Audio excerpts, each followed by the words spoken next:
Pick up the stars tonight. We'll be burning on and on, building a brighter light where no one knows, a place untold. Give me a hand tonight, and everything will be alright. We'll run away into the fields of gold where dreams are grown.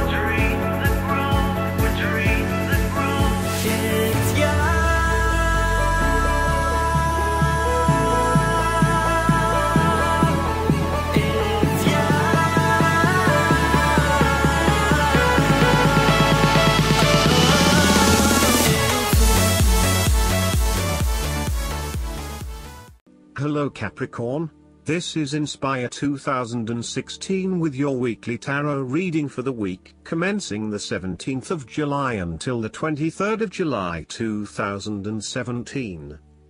The first card for you is representing, how do you feel about yourself? Your card is the Nine of Wands. You are so close to completing a particular project or task, but at the last minute, you are faced with yet another challenge or setback. Know that you have the inner resources necessary to overcome any difficulty you encounter, even though it may seem impossible at the time. You are so close to finally achieving success. Do not give up now. The Nine of Wands is a sign of hope and encouragement that if you stand firm and strong against your challenges, you will achieve your goal. The challenges before you now are only the last bit of darkness before the break of a wonderful dawn.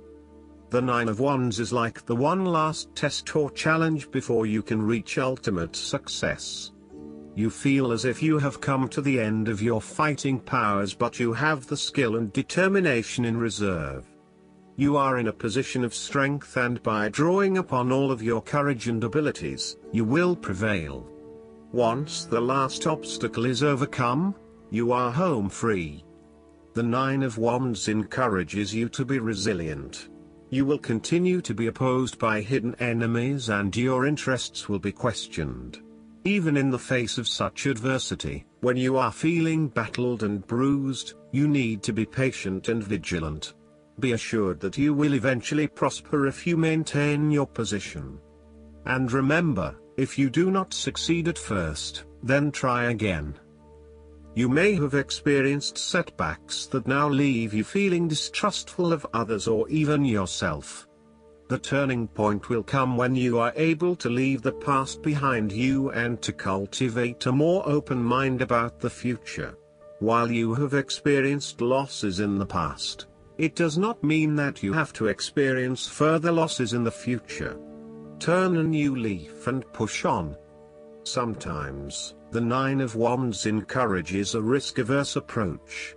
You need to expect the worst and therefore take extra precautions to avoid any negative consequences to your plans.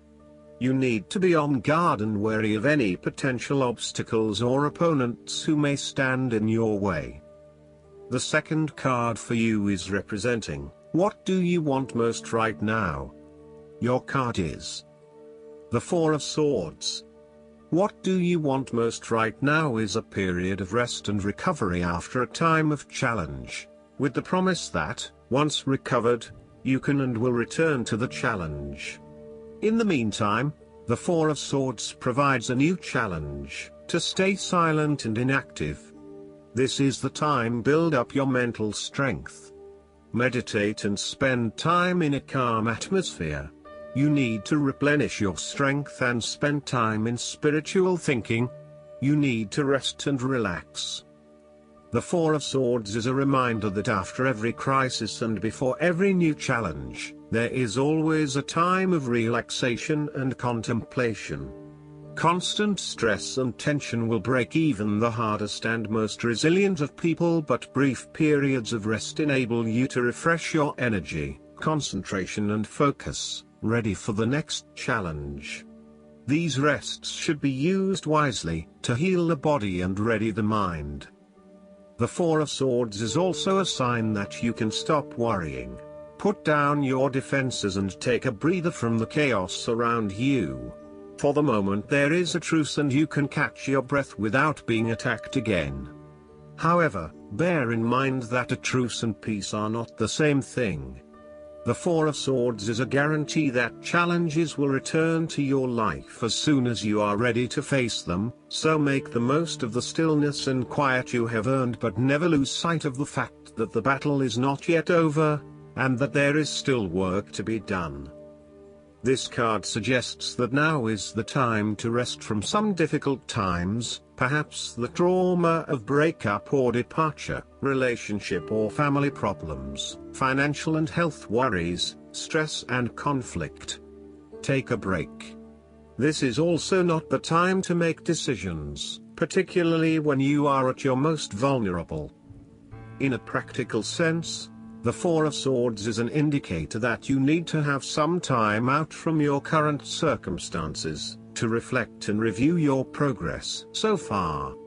This is a good time to re-evaluate and reassess your priorities. It is almost like conducting your own post-implementation review following a major milestone or a major challenge. Create some time and space to reflect on what has worked well, what has not worked well, and what you need to change for the future. Pausing for reflection after each major challenge will position you well for success in the future. The third card for you is representing your fears. Your card is the Nine of Pentacles. You are afraid of financial setbacks, or you have experienced a loss due to unwise decisions or foolish actions. Your foundations may be about to give way. If they do, learn from your mistakes and build a more solid and secure foundation next time. The Nine of Pentacles can also indicate an overinvestment in work. You are working long hours at the detriment of your personal life. This is a good time to return to a natural setting, for example a forest, beach, mountain or lake, to restore your energies and rejuvenate yourself. You may need to release some of your focus on needing to sustain particular income and a particular standard of living, especially if this is coming in the way of other life priorities such as family or relationships. You may think you need the best of everything, but really, all you need is your family and loved ones around you. Do not be afraid to take a cut to your income for a short time or to reduce your hours at work, even if this means that you have to eat rice and beans each night for a week to make up for it. It is important that you are focused on what is most important to you. Finances may need to come second, and while you need to at least have food on the table, there may be some areas where you can cut back and reduce your dependence on material wealth. You want to be able to lead a luxurious life, but there is something getting in the way. For example, part of you knows you deserve a beautiful home, but another part of you doubts yourself and whether or not you can truly afford it, or whether you are going too far and splurging. You want to be surrounded by beauty, but you also do not want to be dependent on material possessions for your satisfaction and fulfillment. You do not want to be seen as spending your money frivolously, and so you are reluctant to invest in luxury. The fourth card for you is representing what is going for you. Your card is the Five of Swords. You are engaging in conflict or finding yourself disagreeing with others, leading to tension and hostility. Despite thinking you have won, you may still end up the loser because you have hurt or annoyed others and have subsequently isolated yourself. You try to pick up the pieces and act as if the conflict is now in the past, but others have now lost faith in you and do not want to be around you. This might be one of those times when it feels like everyone is against you and you may lose some friends along the way. You will need to make a decision about whether your point of view is so important to you that it is okay to put your relationship with others in jeopardy, or whether you can compromise and try to see eye to eye with others. If you have been aggressive in your struggles, then you will soon accomplish your objectives. However, if you have been passive, you may need to compromise on your personal interests. giving in to the wishes of the opposing force. You will feel that there are more obstacles ahead, and you will not want to face the ordeal you know you must if you are to have what you want or the way you want it. Overall, you are in for a struggle and there is more work or problems ahead than you are aware of now. Things will not go as well as they should, and you will have conflicts or clashes of will with others. Thus, the Five of Swords is a card representing ambition but in the negative sense. Too much ambition without regard to the consequences to yourself or others results ultimately in a situation of loss for everyone. You may be represented either by the callous winner or the dejected losers. In any case, there is a negative connotation. If your focus is solely on winning your goals at any cost, you will eventually discover to your own dismay that the price of winning may not have been worth the reward. Arrogance and pride often go hand in hand with a difficult triumph such as this, and you must be careful not to think you are invincible. You have overcome a challenge, and you have the right to feel proud, but know that there will be other rivals to face and that some of them will eventually defeat you. Boasting to others that you are invincible is an invitation for someone to prove you wrong. If your victory was won through cheating or unethical conduct, beware of an attempt at vengeance. The Five of Swords can relate to a betrayal or sneak attack by someone you trust and do not suspect as your enemy. There may be an unfaithful partner or a jealous person in your life who is sabotaging you behind your back. Look to other court cards in the reading to understand who may be working against you. You must be very careful whom you trust at this point in time because you are vulnerable to attack and gossip. The advice of the Five of Swords is to pick your battles.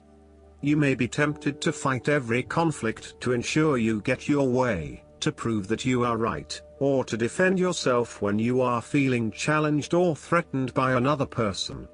However, most experts agree, choosing your battles wisely is a much better way of life than battling out every disagreement. Not only will picking your battles lead to a more peaceful existence, it is also more likely to strengthen your interpersonal relationships. The fifth card for you is representing what is going against you. The Ten of Wands. You are afraid and unnecessarily holding on to this burden when you do not need to. If you are feeling weighed down by your present circumstances, look at different ways you can lighten the load. Can you delegate certain tasks and responsibilities? Are you worrying about matters that do not concern you or cannot be changed? Do not become a martyr and take on more than you can realistically handle. If you are going through a challenging time, then the Ten of Wands indicates that this time will soon pass and you will feel less of a burden weighing on your shoulders. You may be actively identifying those activities that do not bring you any value in your life and you are starting to release yourself from these unnecessary responsibilities. You may even be going through a purging process, clearing out old clothes and selling old furniture, in order to declutter and simplify your life. You will benefit from better organization and prioritization at this time. On the other hand, you might be avoiding responsibility and making it even more difficult for others who must take on your share. Thus, the saying, "You have made your bed, now lie in it," is very appropriate for this card. The last card for you is representing the likely outcome that you may have. Your card is the Two of Cups. There will be a beautiful start to a new romance in which you experienced understanding, harmony and deep love between two souls. The seed has blossomed into a tree of appreciation. Kindness and thoughtfulness will bind your two hearts together with the feeling of being simultaneously very special to one another. This card can also refer to marriage, proposals and engagements, particularly as this card portrays what looks like a wedding or hand fasting. It is a reflection of commitment between two individuals, to say that they will go through life together, always considerate of each other's needs and wishes. This card typically points towards a relationship that is based on mutual attraction and romantic inclinations. It reflects the clear, nurturing, supportive and heartfelt exchange of emotions that is the gift of a romantic relationship. The Two of Cups represents love that is nurturing, creative, clearly focused, inspirational and equally fulfilling. Outside of love, the Two of Cups reflects a partnership of sorts, be it a business partnership, friendship or even a relationship between a person and their pet. On first glance, the Two of Cups shares a similar message to the Lovers.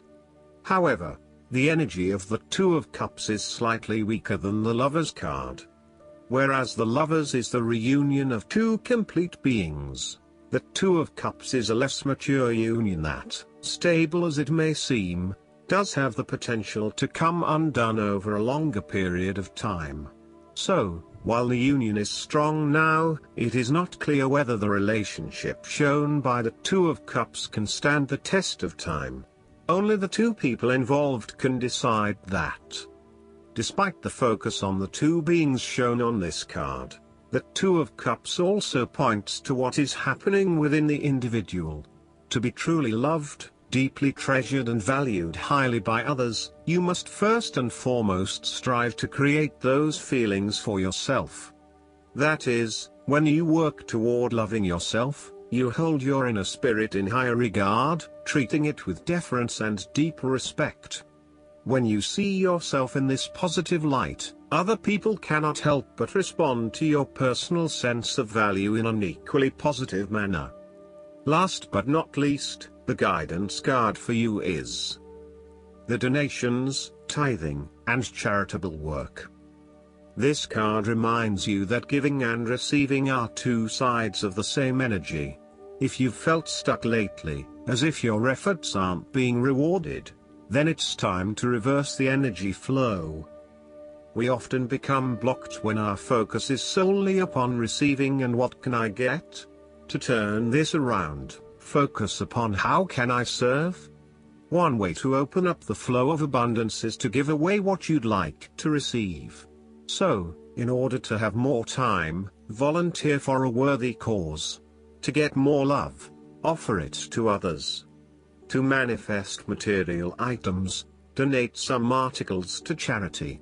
To receive money, make a financial gift as you are divinely guided. Tithing is the practice of giving 10% of your income either to a spiritual or religious organization that you are a member of or to a charity that you feel is benefiting the planet. Tithing is essentially a recognition that all forms of abundance come from God. By returning a percentage of your money back toward God through support of spiritual organizations, you are declaring that your source is not your job, your government, the economy, or your family but rather the Creator. When you acknowledge this spiritual truth, you unlock barriers to abundance and allow the infinite flow that is intended for us all. The key is to give with a joyful heart, without expecting anything in return. God and the universe will ensure that the energetic output is balanced in the best way, so you needn't worry about reciprocity.